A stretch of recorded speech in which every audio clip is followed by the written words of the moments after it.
Hello and welcome to the YouTube channel of Friends ALS. Today we have latest writing task 2, that is an essay of the ALS exam. Okay, let us start. हम शुरू करते हैं. Question है, इन some countries, कुछ देशों में, a few people earn extremely high salaries. कुछ लोग बहुत ही ज़्यादा उनकी सैलरी होती है. तो इसका मतलब है कि कुछ माइनॉरिटी ही हैं, कुछ लोग ही हैं जिनको बहुत ज़्यादा हाई सैलरी पे की जाती है. While some people think that this is good for a country, कुछ लोग सोचते हैं कि ये कंट्री के लिए अच्छा है. Others believe that salaries should be controlled by the government to limit the amount people can earn. बाकी सोचते हैं कि ये जो सैलरी है ये गवर्नमेंट को कंट्रोल करनी चाहिए ताकि हम जो लोग जो कमाते हैं वो लिमिट में कमाएं. तो discuss both views and give your opinion. तो अगर आपने मेरी पहले वाली वीडियोस देखी होंगी तो मैं हमेशा स्ट्रेस करता हूँ कि इंट्रोडक्शन और कंक्लूजन को ब्रीफ में रखिए. आपको नो डाउट आपकी अपनी वर्ड लिमिट को मीट करना पड़ेगा, उसको फुलफिल करना पड़ेगा, बट इट डजेंट मीन कि आप 300 वर्ड्स 350 वर्ड्स के लिए जाएं. आप इंट्रोडक्शन लिखें, क्लासी कंक्लूजन लिखें और आपके बीपी भी काफ़ी लेंथी हो तो उस केस में आपके लिए टाइम मैनेजमेंट बहुत डिफ़िकल्ट हो जाएगा. आपको 2 टास्क दिए जाते हैं जो कि आपको 1 आवर में 1 घंटे में कंप्लीट करना होता है. तो उस केस में मैं हमेशा ही अपने स्टूडेंट्स को सजेस्ट करता हूँ कि आप अपने इंट्रोडक्शन को 2 लाइन्स में रखिए और कंक्लूजन को सिंगल लाइन में रखिए. चाहे आप वो एक लाइन में कोई भी स्ट्रक्चर लें, सिंपल सेंटेंस लें, कंपाउंड सेंटेंस लें, कॉम्प्लेक्स सेंटेंस लें या फिर कंपाउंड कॉम्प्लेक्स सेंटेंस लें. तो इस केस में हमारे पास बोथ व्यूज ऐसे हैं. तो अगर आपने मेरी पहले वीडियोस देखी होंगी तो मैं स्ट्रेस करता हूँ कि जो फर्स्ट लाइन होनी चाहिए आपके इंट्रोडक्शन की वो सिनोनिम को यूज़ करके और सिमिलर फ्रेजेस को यूज़ करके, ताकि हम वोकैबुलरी अपनी शो कर पाएँ. हम स्टार्टिंग से ही एग्जामिनर को दिखा सकते हैं कि हमें वोकैबुलरी में अच्छा होल्ड है और हम एक अच्छा बैंड स्कोर राइटिंग में डिजर्व करते हैं. तो इस केस में फर्स्ट लाइन जो हमारी होगी वो हमें बहुत ही ज़्यादा ध्यान रखना है. वर्ड ऑफ कॉशन है आपके लिए कि कहीं आप मीनिंग को चेंज ना कर दें. ये जो आपके सामने क्वेश्चन है ये थोड़ा सा ट्रिकी है क्योंकि फर्स्ट लाइन में स्टेज सेट हो रहा है और जो क्वेश्चन है वो नॉर्मली जनरली सेकंड लाइन में ही होता है और वैसे ही यहाँ पे है, जबकि यहाँ पे कंट्रास्टिंग कनेक्टर को लिया गया है स्टार्टिंग में और एक डिपेंडेंट क्लॉज को पहले लगाकर उसके बाद आपका इंडिपेंडेंट क्लॉज आया है कॉम्प्लेक्स सेंटेंस में जो आपकी सेकंड लाइन है. तो फर्स्ट लाइन में हमको बताया गया है कि कुछ को कंट्रीज में बहुत ही कम लोग होते हैं जिनकी सैलरी बहुत ही ज़्यादा होती है. सैलरी का गैप बहुत है, डिफरेंस बहुत है. अभी क्वेश्चन यहाँ पे शुरू हो रहा है कि कुछ लोग बोलते हैं कि ये तो कंट्री के लिए अच्छा है, जबकि कुछ और लोग बोलते हैं कि ये सरकार को चाहिए, गवर्नमेंट को चाहिए कि इस चीज़ को लिमिट करे, उनकी सैलरी को लिमिट करे कुछ कारणों के कारण. तो अभी हम फर्स्ट लाइन जो बनाएंगे वो हम सिनोनिम को यूज़ करेंगे, जो वोकैबुलरी के सिमिलर फ्रेजेस को यूज़ करेंगे. पहले हम वोकैबुलरी को स्टडी करेंगे. तो यहाँ पे हमारे पास क्वेश्चन में कंट्रीज है तो कंट्रीज को हम नेशंस लिख सकते हैं. लाइक अगर कंट्री हो तो नेशन, कंट्रीज हो तो नेशंस. अ फ्यू के लिए होता है अ स्मॉल नंबर ऑफ पीपल. अभी देखिए मैंने आपको कई बार बोला है कि कुछ को हम सिनोनिम यूज करेंगे जो कॉन्टेक्स्ट बेस्ड होंगे, जो क्वेश्चन पे बेस्ड होंगे. अभी ये जो सिनोनिम हम करने वाले हैं ये हर एक क्वेश्चन के लिए फिट नहीं बैठेगा, बट यहाँ पे जिनकी सैलरी की बात हो रही है वो है तो एम्प्लॉइज. कोई काम करेंगे तभी तो आपको सैलरी मिलेगी, तो उनको हम बोलते हैं सैलरीड एम्प्लॉइज. तो अर्न के लिए हम बोल सकते हैं आर पेड, क्योंकि कोई तो इनको पे कर रहा है. तो अगर हम पैसिव सेंटेंस बनाएंगे तो हम इज एम आर के साथ पास्ट पार्टिसिपल लगाते हैं, जैसे कि हम इंट्रोडक्शन की फर्स्ट लाइन में कोशिश करेंगे. एक्सट्रीमली हाई सैलरीज, तो हमने पेड पहले लगा दिया है तो बहुत ज़्यादा सैलरी देना मतलब पेड हैविली. सम पीपल, अभी बात हो रही है दूसरे सेक्शन की, जो कि बोल रहा है कि गवर्नमेंट को इसको कंट्रोल करना चाहिए, लिमिट करना चाहिए। तो सम पीपल को हम अदर्स भी लिख सकते हैं। अगेन ये जो आपकी रीफ्रेजिंग है ये कॉन्टेक्स्ट बेस्ड है। थिंक, अभी थिंक के लिए हम पहले बिलीव लिख सकते थे, अभी दोबारा अगर थिंक आया है तो हम लिखेंगे होल्ड अ बिलीफ सिस्टम। अभी क्वेश्चन में था आपके शुड बी कंट्रोल्ड, तो हम इसको रीफ्रेज करेंगे there is a need to control. Salaries, अभी अगेन ये कॉन्टेक्स्ट बेस्ड है, तो सैलरीज के लिए वैसे वर्ड होता है रीइंबर्समेंट, तो यहाँ पे हम इसको रिप्लेस करेंगे अपर सीलिंग ऑफ रीइंबर्समेंट, मतलब ज़्यादा से ज़्यादा जो सैलरी देनी है।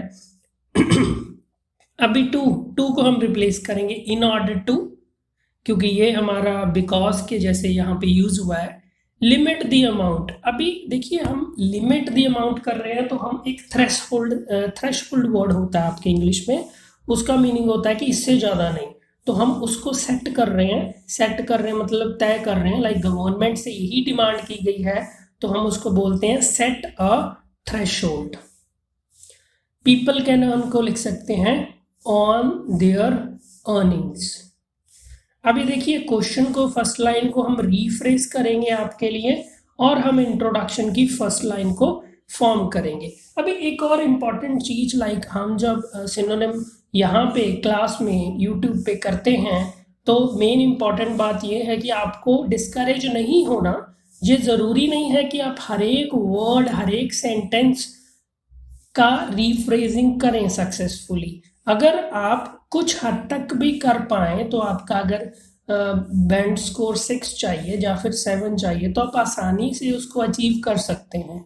अभी सपोज आप 5.5 पे स्टक कर रहे हैं, आपको 6 चाहिए, या फिर आप 6.5 पे स्टक कर रहे हैं बट आपको 7 चाहिए, तो बिलीव मी, आप अगर रीफ्रेजिंग इस टेक्निक को अगर आप अप्लाई करेंगे तो अपने बैंड स्कोर को आसानी से आप हाफ से 1 बैंड स्कोर तक आप इंक्रीज कर सकते हैं। तो ये हाईली रिकमेंडेड है आपके लिए।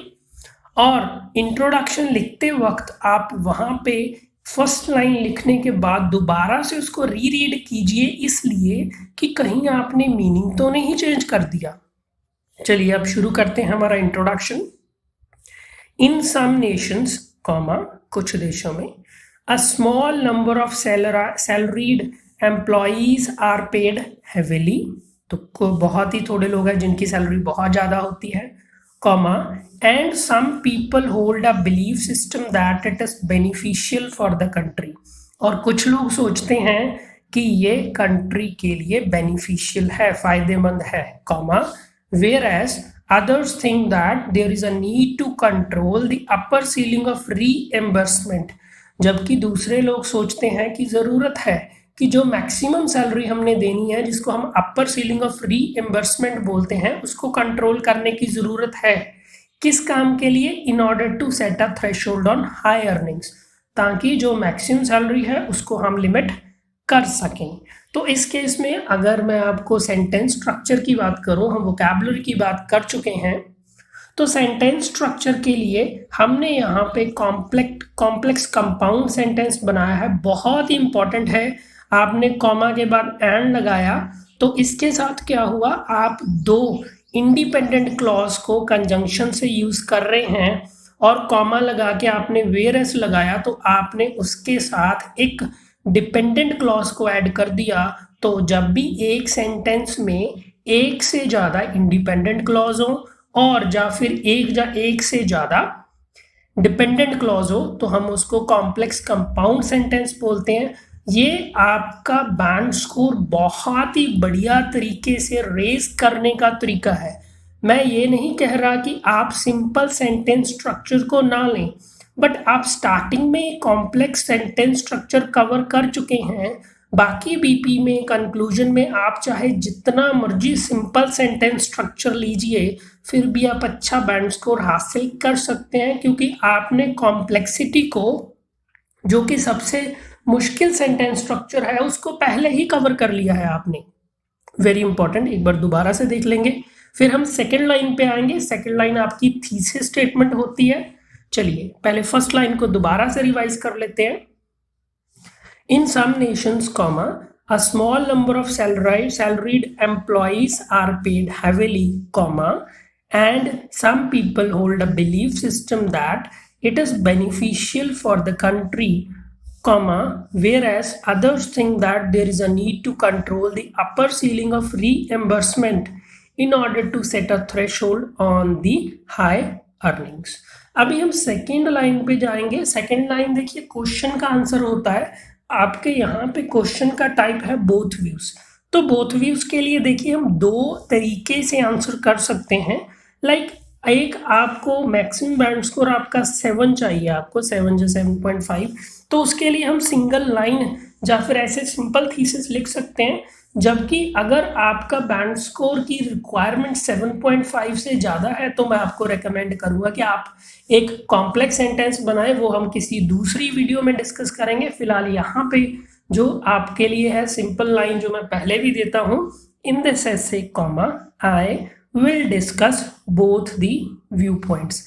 अभी यहाँ पे व्यू पॉइंट्स को लें तो व्यू पॉइंट्स के बीच में हाइफन है, तो वेरी इंपॉर्टेंट, ये पंक्चुएशन का मार्क है.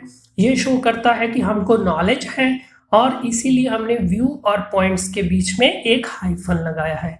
अभी सेकंड थिंग, मैं कई बार अपने स्टूडेंट्स को हमेशा ही गाइड करता हूँ कि आपका अगर फर्स्ट पर्सन है तो मैं अगर आई यूज कर रहा हूँ, आई फर्स्ट पर्सन सिंगुलर है, लाइक मैं अपने लिए बात कर रहा हूँ, तो अपने लिए जब भी हम बात करेंगे इररिस्पेक्टिव नहीं फर्क पड़ता कि वो सेंटेंस में कहाँ आ रहा है, हम आई को कैपिटल ही रखते हैं.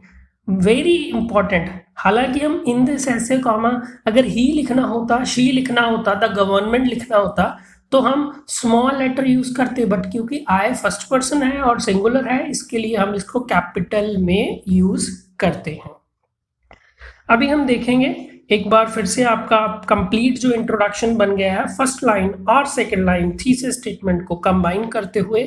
इन some Nations, a small number of salaried employees are paid heavily, and some people hold a belief system that it is beneficial for the country, whereas others think that there is a need to control the upper ceiling of reimbursement in order to set a threshold on the high earnings, full stop.